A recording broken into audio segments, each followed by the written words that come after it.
Here's what the creationists do about the facts. First thing they'll do, they'll say it's just microevolution. Now, I teach evolution. All right? I never talk about macroevolution because, in fact, macroevolution are one and the same thing. Give enough time, you can turn anything into anything. Yeah, it's true. It's true. All right.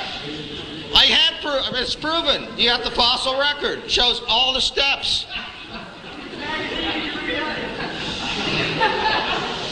All right, so typically what the creationists do, they'll deny the existence of tens of thousands of transitional fossils. Go to a museum, look at the fossils yourself. They're there. First of all, fossils don't prove evolution. Okay? The fossil record is consistent with a story, a historical pattern. It's proven. You got the fossil record. It shows all the steps. Fossils don't prove evolution. And that's exactly what paleontologists work at. The fact that it's losing its legs and turning into a whale is not really, that's still an example for evolution. Yeah. Okay, go ahead. You can't go backwards. You can't go backwards? You can't go backwards because there's no backwards. There's go backwards for evolution. Right. Okay. There's no forward. There's no forward, there's no backward. Just everything stays the same. It's change. You're a creationist, man. Everything stays the same. But now if you find many fossils in the dirt, It's not the fact that you find millions of fossils in the dirt. That's proof of a flood. Now that's millions. That's millions.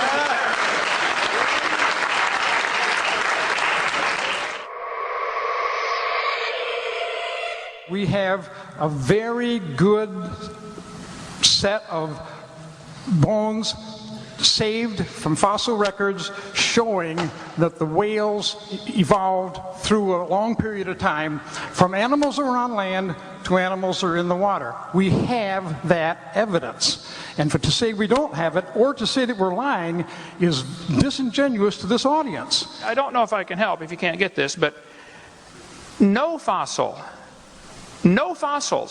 count as evidence for evolution. Well, first place, there's not enough to tell what it is. Secondly, you don't know that that is the ancestor of anybody.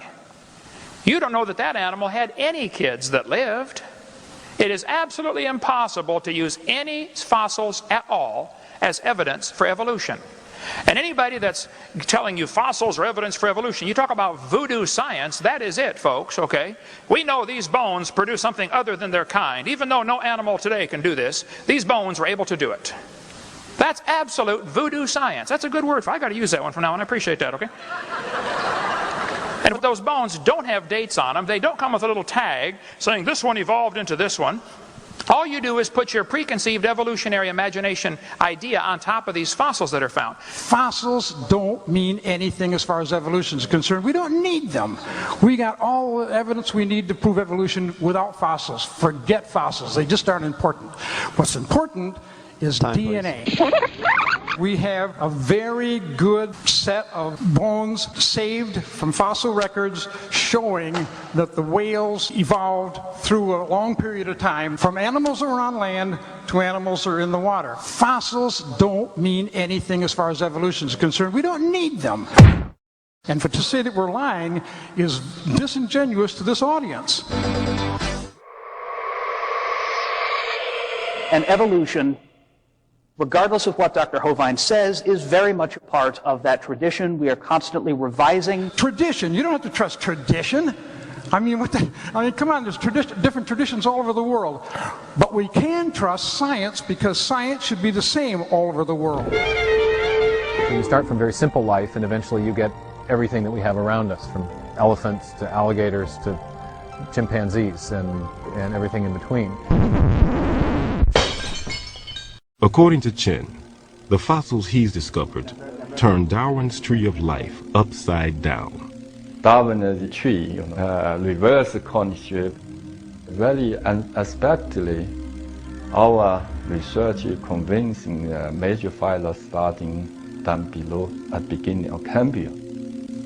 Base is wide, gradually narrow, so this is almost turned down different way.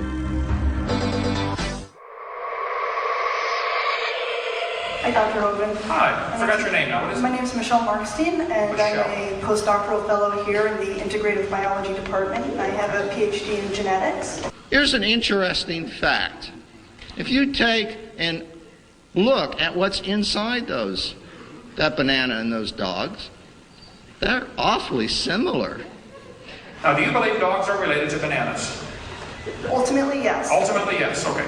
You're saying, as a postdoctoral fellow, There you go. But you don't need to say doctor in front of my name. Okay. I'm pretty secure about it. If God decided to use the mechanism of evolution to create human beings, you look nervous. to say that was Calm down. Calm down. It's okay. You know You why look I'm nervous. nervous? Because I don't have the rhetorical skills that you do. No. I am winning this argument because I'm right. No, I don't.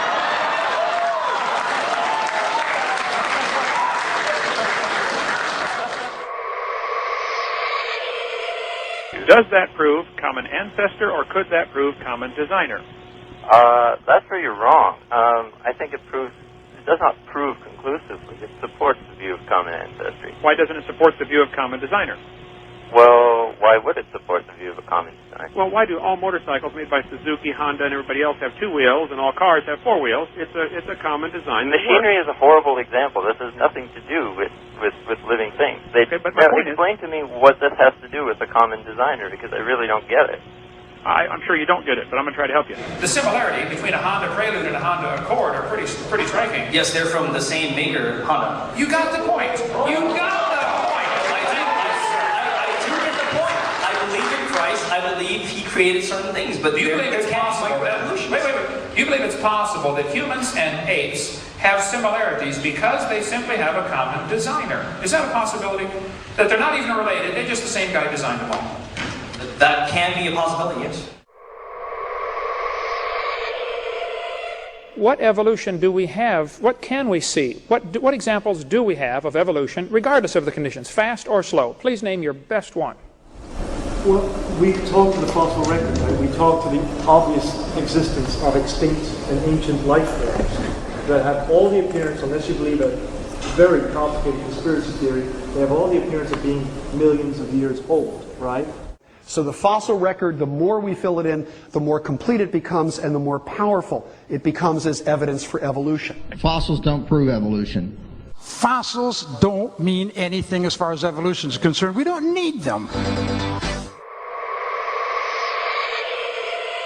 If people have lower back pain, that would not be proof of an ape-like ancestor, and that would be the opposite of evolution. No, it would not be the opposite of Yes, it is. I would love to explain why it's not. Okay, where's an example of where we're gaining something new? We're gaining the ability to walk on 2 legs and thus have 2 appendages ready to hold things. Who taught you that?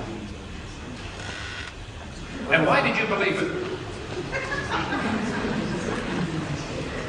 I didn't teach you that. No. I gotta come here more often. That's just what I need. Okay.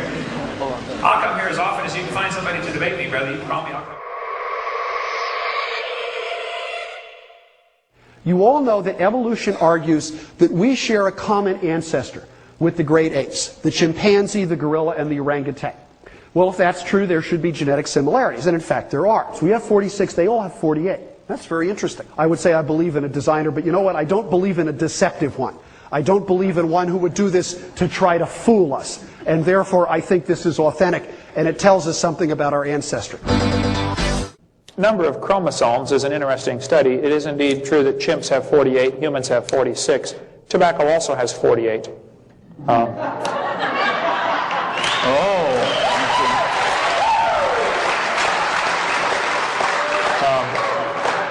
Amoebas have 50, and they say we came from an amoeba, yet they've got more chromosomes than we do.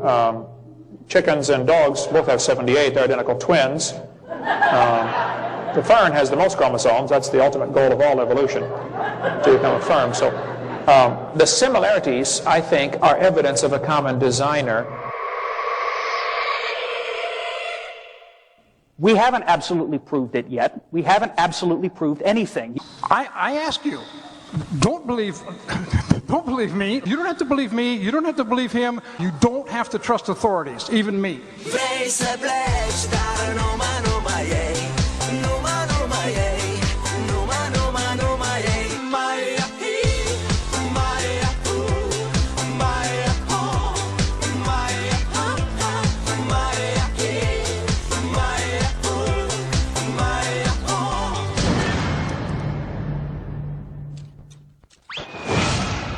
would encourage you students to open your mind just a little bit and think about, possibly, it could be, just like when people were taught the earth was flat, and later they found out, oops, that's wrong.